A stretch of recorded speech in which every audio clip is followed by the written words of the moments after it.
Owning any new car is a luxury. You're getting a fresh manufacturer warranty, you're getting the latest features, designs, and powertrains, and you get to know the origin of any odd smells.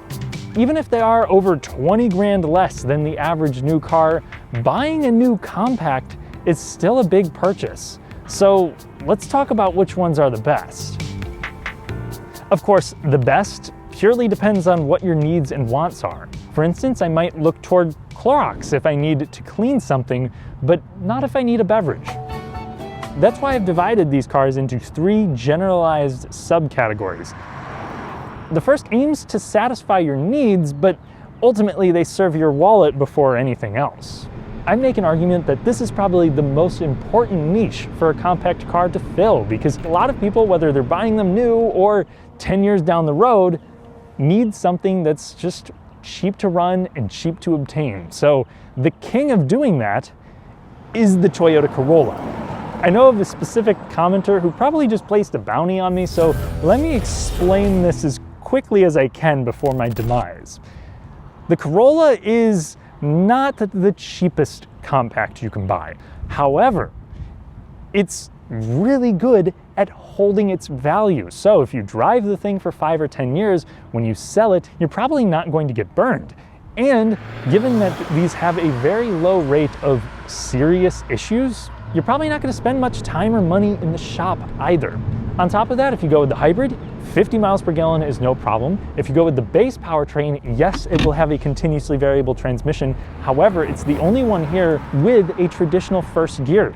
So that way you get a very direct linear feeling upon takeoff, something that's usually missing with that type of transmission. On the road, it handles well enough. It's not fun at all, but it's also comfortable. Most trims will have independent rear suspension.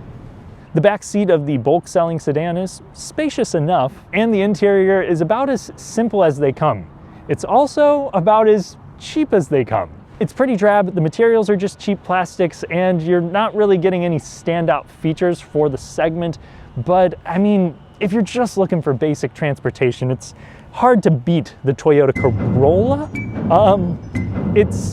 Well, actually, the Hyundai Elantra though, that's a phenomenal value, and that's the next car that we should talk about. Before I give you the rundown on the Elantra, there are a few things that we need to discuss. One, these prices are all for the US market, and they are all subject to change in light of the new tariffs. That's why I'm going to tell you today where each car is assembled, but it's also important to remember that parts are going to be tariffed as well, and every single one of these vehicles will have parts content from other countries. So if you've been on the fence with buying one of these cars, I might make that decision sooner rather than later, but I also don't want to sound the alarm. Maybe prices won't go up as much as we're thinking. Time's gonna have to tell. Also, if you enjoy fun, detailed car content, consider subscribing and hitting the notification bell. Thank you. It actually bests the Corolla in several departments. Starting off on the inside, you're gonna get more available features for generally less money. I think you get more comfortable seats, a little bit more versatility, and a more fresh aesthetic inside and out. The infotainment, on the other hand, leaves room for improvement and should really offer wireless CarPlay on more than the base system. On the road, it rides and handles just as well as the Corolla. You can even opt for a hybrid if you want that 50 mile per gallon number. Plus, if you load up one of those with leather and ventilated front seats, it will still cost a couple of grand less than a Civic hybrid touring. Here's where the drawbacks start. Unlike the Toyota, you can't get all-wheel drive, and if you're comparing it to that Honda, I think it feels a little bit more like a commodity car.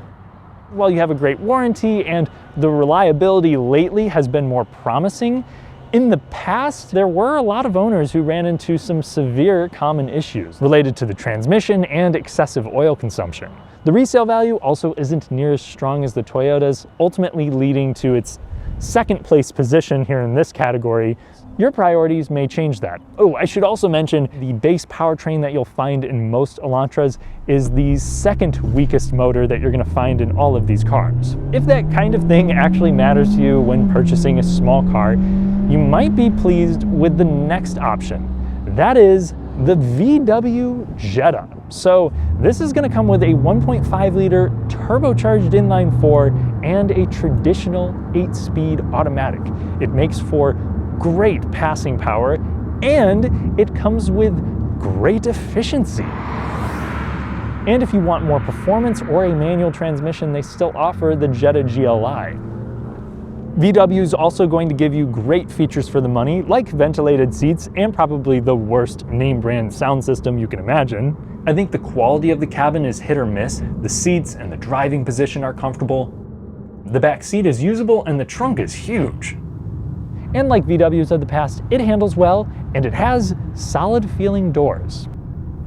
So why is this ending up at the bottom of the frugal segment? There's two major reasons. One, the quality is kind of similar to the Corolla, but you have more capacitive controls, which I generally see as a negative thing. Maybe to some of you, you like them. They're not that poorly implemented by any means. But in my short time driving two GLIs, I noticed rattles in both of them. While the proven powertrain that you'll find with the GLI tends to be trustworthy, the 1.5 liter turbo had some more serious teething issues reported.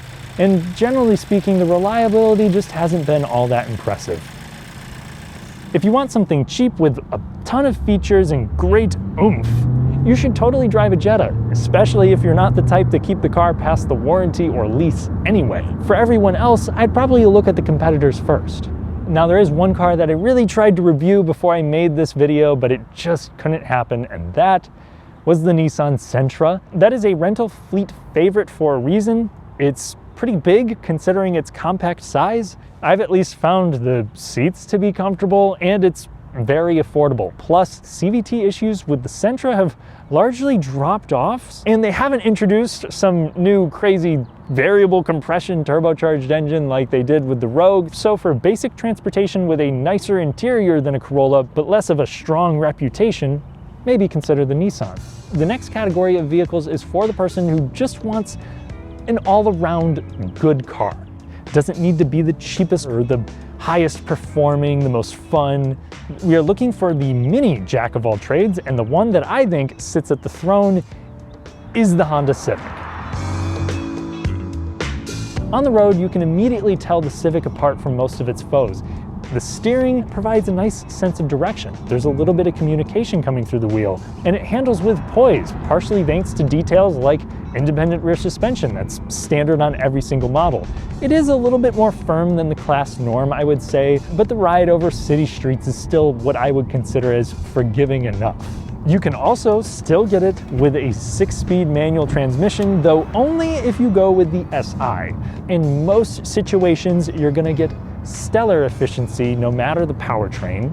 And if you go with the hybrid, you're gonna have excellent power and response.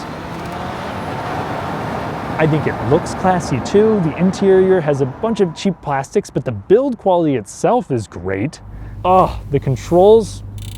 I'd say it's the most practical car in the class in hatchback form. And while I will admit Honda has had their fair share of common issues over the last decade or two, their engines, especially their naturally aspirated 4-cylinders, are among the most trustworthy out there. And I think that fact, along with all of its other merits, helps keep the resale at basically the top of the segment. Something that's good because compared to all of its competitors, you're probably going to end up spending more money feature for feature with the Honda. And I have other qualms with it too. First, I personally found the seats to be uncomfortable on long drives. I also think that we have missing features up on high trims, and most will also have a very cheap and dated feeling infotainment that lacks wireless CarPlay.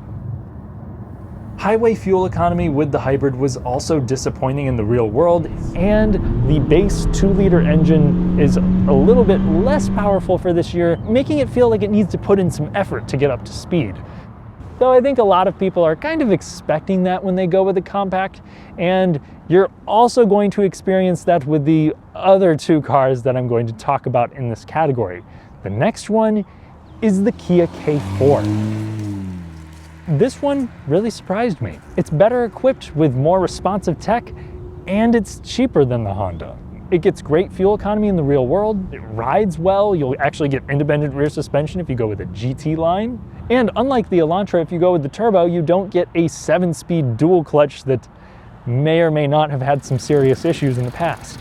Just a traditional 8-speed automatic, and it's still practical with distinct styling. So why would I generally recommend the Civic more than the K4? Well, when you have to trade in 5 or 10 years down the road, the Honda is going to hold its value a lot better, which kind of negates that initial price difference from the K4. There's also no hybrid or manual transmission option, which kind of allows the Civic to satisfy a wider group of people. And like the Elantra, when it comes to reliability, it still has to prove itself some more before it can be held to the same regard as the Corolla or Civic. Again, I want to point out that Honda is not perfect with this. They had a big steering recall here with the Civic that has affected hundreds of thousands of vehicles, but more generally speaking, serious powertrain woes have been less of a concern with the Honda over the long term. And also, I think the K4 really should reevaluate its ergonomics. This one-panel design for the screen and gauge cluster causes some things to get blocked by the steering wheel. They've also kept the physical climate controls, which I applaud them for, but they put the display for that in an inconvenient location, and all of this just seems to be trendy.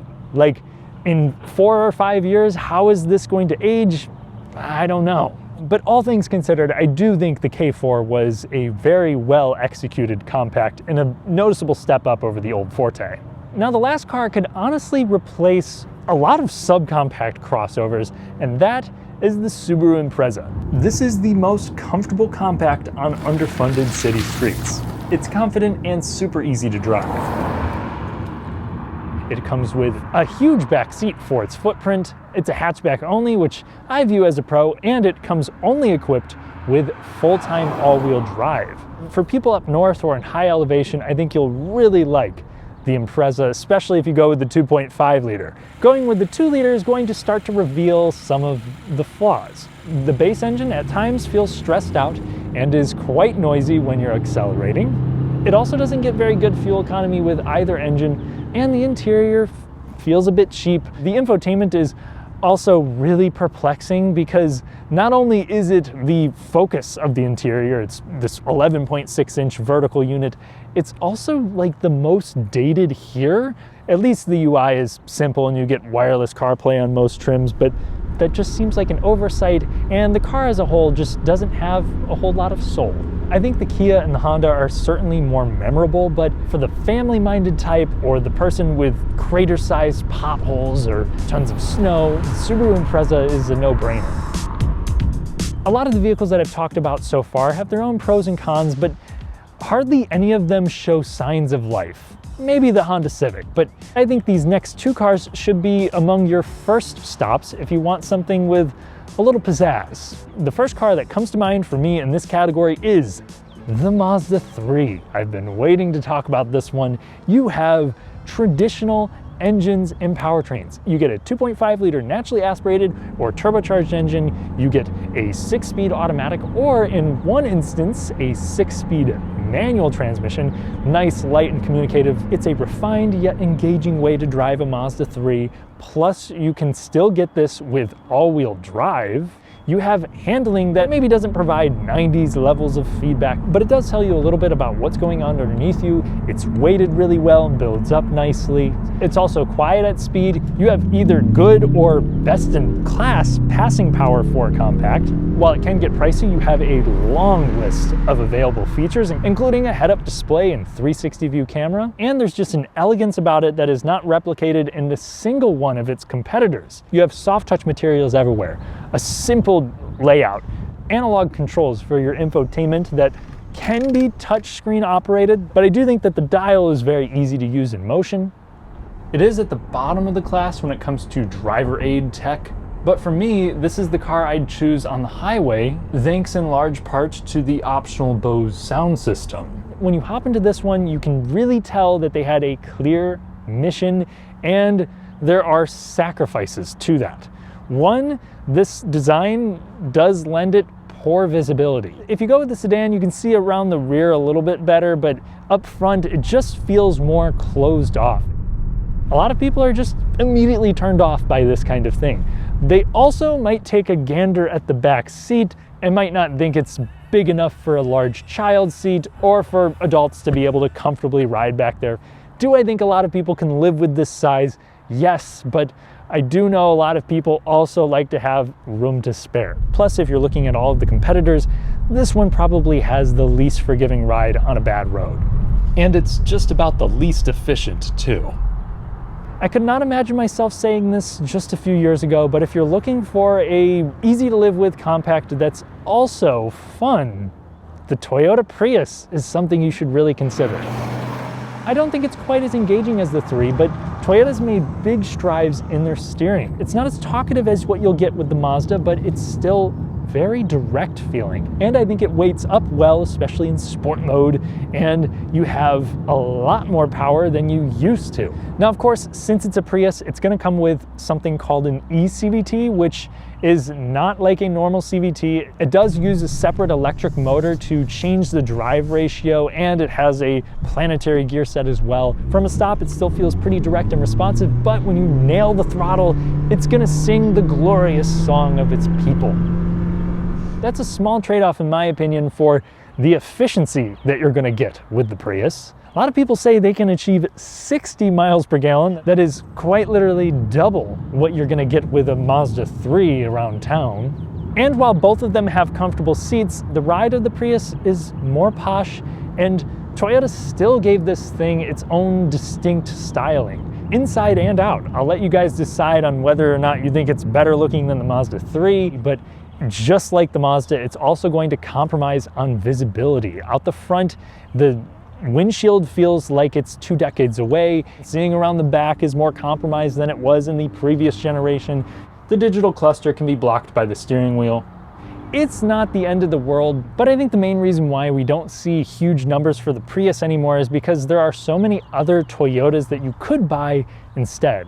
Like the Camry. For the same money, you're getting a more versatile vehicle with even more power, more comfort, and no sacrifices in the visibility department either. It's just less entertaining to drive. Only a niche group of people are really going to appreciate that, so I'm glad that Toyota still makes the Prius for them.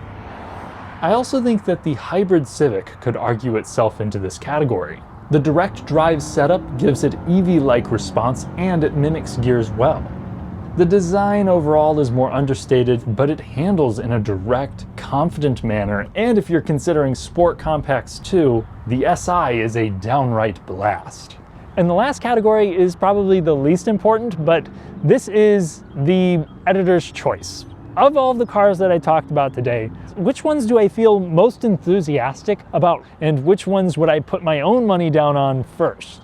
Well, the Mazda 3 is the obvious one for me, mainly because you can still get it with a 6-speed manual, you can still get it with all-wheel drive, and it's just such a good, classy cruiser for the price that still reminds me of why I enjoy driving. And if someone told me they think the Mazda 3 is great, but they also need it to be a little bit more sensible, a little bit cheaper to run, then I would probably recommend something like the Toyota Prius. Its combination of funky charm, a compliant ride, and high efficiency makes it the most unique on today's list. This last car wouldn't be my first choice because of its trend-chasing tendencies and resale value. However, it's the compact that I've been most impressed with as of late, the Kia K4. After driving all of these, I do believe that some pay closer attention to the details and the desires of their target audience. However, as cliche as this might sound, I'm also confident that there are no real losers here. Each one makes their own strong argument, they just appeal to different sized crowds. Thanks for watching, and thank you to my channel members for helping me improve my content. Consider joining for additional videos. I'll catch you in the next one.